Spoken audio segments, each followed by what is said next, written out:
This video is walking you guys through how to use the library database, which includes a number of different resources for you. So the library database links out to a lot of different smaller databases, or other databases, I should say.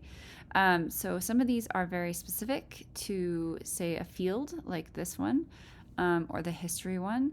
Some are really what is commonly used in most academic research. So something like EBSCOhost I would recommend using. So if you go into EBSCOhost, it'll take you to a number of different smaller databases. Or I say smaller, but many of these are massive. But there are databases on all kinds of topics, very specific ones that are unique to certain fields. For example, this one. But within each of these, you're going to find a host of resources, academic articles, journals, and this is what academics typically do outside of teaching. So when you're looking at research in academia, you're looking at what a lot of professors do. They do research in addition to their teaching, and that research is published in academic journals relative to their field. So you can search, for example, Academic Search Premier for a number of topics. For example, if you were doing a literature course, you could do it on, let's say, Hemingway. You could do it on, if you come in here, you'll see a lot of articles pop up just about Hemingway. So if you wanted to make this even more specific, we could do Hemingway and a certain text. We could do Hills Like White Elephants.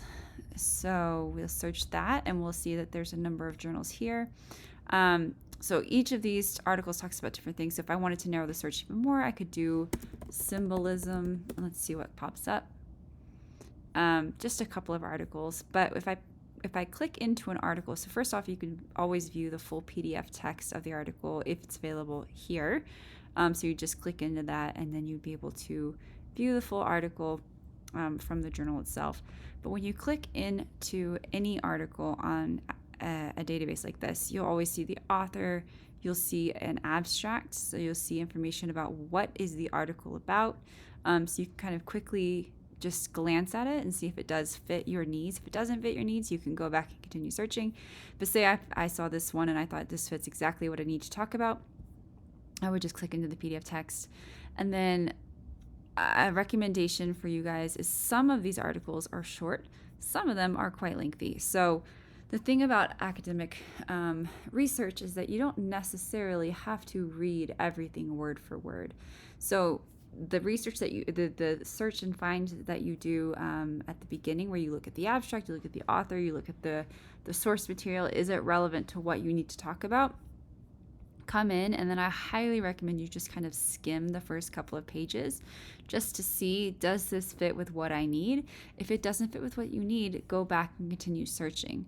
If it does, then go ahead and read or quickly read the article itself to see what the author's arguing, how could you fit it within your own argument, what kind of quotes from this author could you use to help support your stance in your own argument. So if you're doing something, say, outside of literature, I might go back here to Academic Search Premier and I might start at the beginning and I might say I want to know about clean energy.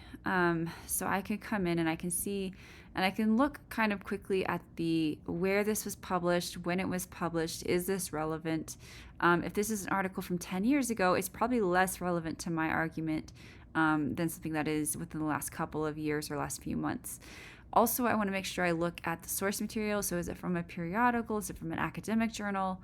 And then I also want to look and see what is the topic or the subject. So if I have just a very blanket term like clean energy, I want to evaluate the bias or potential bias that I'm seeing, knowing what my own argument might be. So for example, this one, I think I could probably tell is much more relevant to the side of the argument against clean energy, right?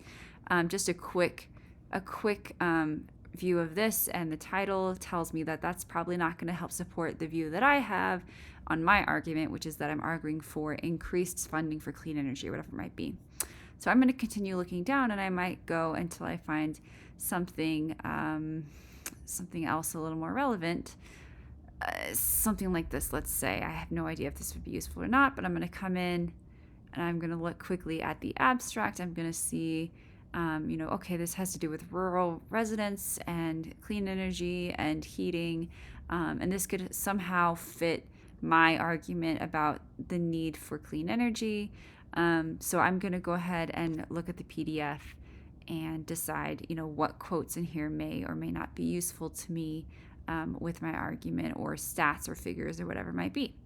So that's kind of how you use, you can also download those PDFs and those kinds of things too.